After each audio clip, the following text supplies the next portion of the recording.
everyone, and welcome back to Anything Joe's, a collaborative journey through the world of G.I. Joe. My name is Greg, and this is my fourth unboxing video today. That's right, I'm cleaning out the mailbox, and we're on the last of the four. And this is actually one of the figures I've been more excited about recently. It's number 87. It's Grunt. You know, I've been a champion of the OG-13, and I'm always surprised to see how neglected it gets from line to line to line, no matter what reincarnation. And so I'm so happy that this is the exception, that we have gotten a number of the original Joes now, figures that we haven't seen in a long time. Grunt does not get a figure very often.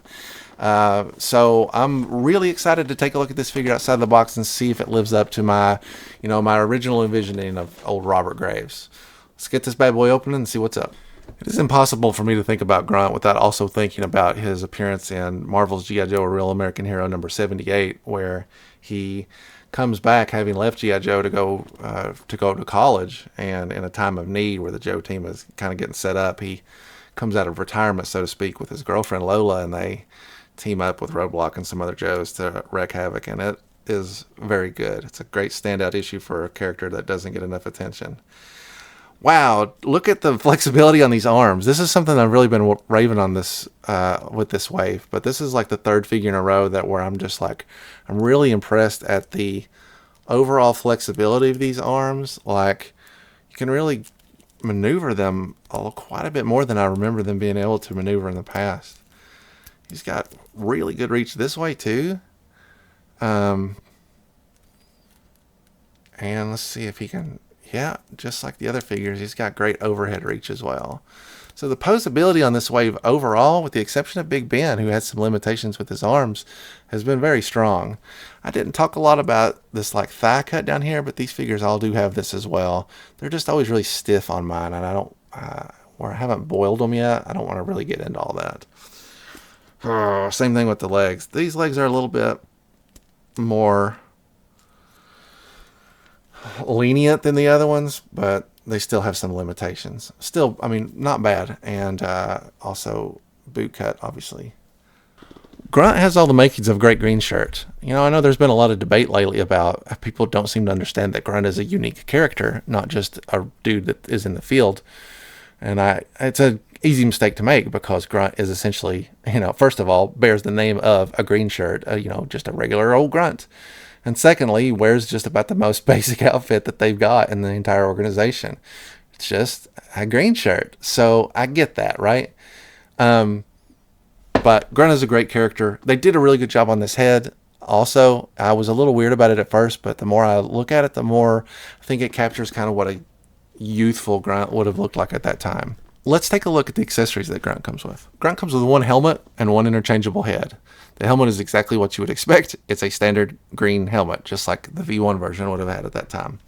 The interchangeable head, on the other hand, is a huge Master Chief ripoff. It looks so much like Master Chief's helmet, it should be a legal battle. But it's not. It's the Steel Brigade, or the Steel Battalion, or whatever they're calling it now. I can't remember. But basically, if you have a bunch of Grunts, or maybe you got them at $11.99 on Target recently. I did not. I paid full price for this. That's fine. But if you do have a bunch of them and you're looking to maximize your army, boom, perfect. You can make it. Or it would be like a pit commando, if you guys remember those from the modern years. Grunt comes with exactly what you would expect a Grunt to come with. He has a very basic backpack, which has two pegs on the side that you can slot his weapons into. His two guns are basically the cartoon gun, which we're all pretty familiar with. And then he has a regular, the standard M16. I think this is an M16. Sorry, again, not very good with guns. It has a detachable mag, and it actually slots in really well. This is a weird, it almost looks too big. It's a very unusual scale. Something about the plastic, I don't know, it's hard to explain. He also comes with a little knife that I'm sure he has a sheath for somewhere. And he comes with a pistol. Boom. Bare bones. Just what you need for a Grunt or a green shirt. Comparing classified Grunt to V1 Grunt isn't really fair, because it's the figure that you should expect to have the most changes, because the original figures didn't have a lot of detailing on them. Having said that, I feel like they have still captured the spirit of Grunt in this figure, despite the fact that it has a lot of changes.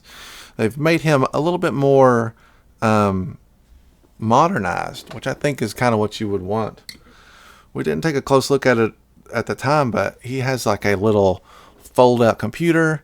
Like, he's a very technologically advanced troop, which is what you would expect. It's not 1983 anymore. This guy's probably got some tricks up his sleeve at this point. Having said that, I think this is a great figure. I think it's a good basis for building green shirts or other, 82, 83, 84 Joes. I think it has a lot of customizing potential, and I think just as an original 13 member, it's an excellent addition to the roster. And we're getting close to having everybody, and I think that would be an amazing accomplishment. So there you have it. That's my quick review of Grunt, and I hope you enjoyed it. If you watched all 4 of my unboxing videos, thank you so much. I would just like to summarize that I think the Firefly is the best of these 4, and I think the Big Ben is the weakest because of his limited posability. Thanks again for watching, and I look forward to talking to you again in our next video, where anything's available for discussion here on Anything Goes.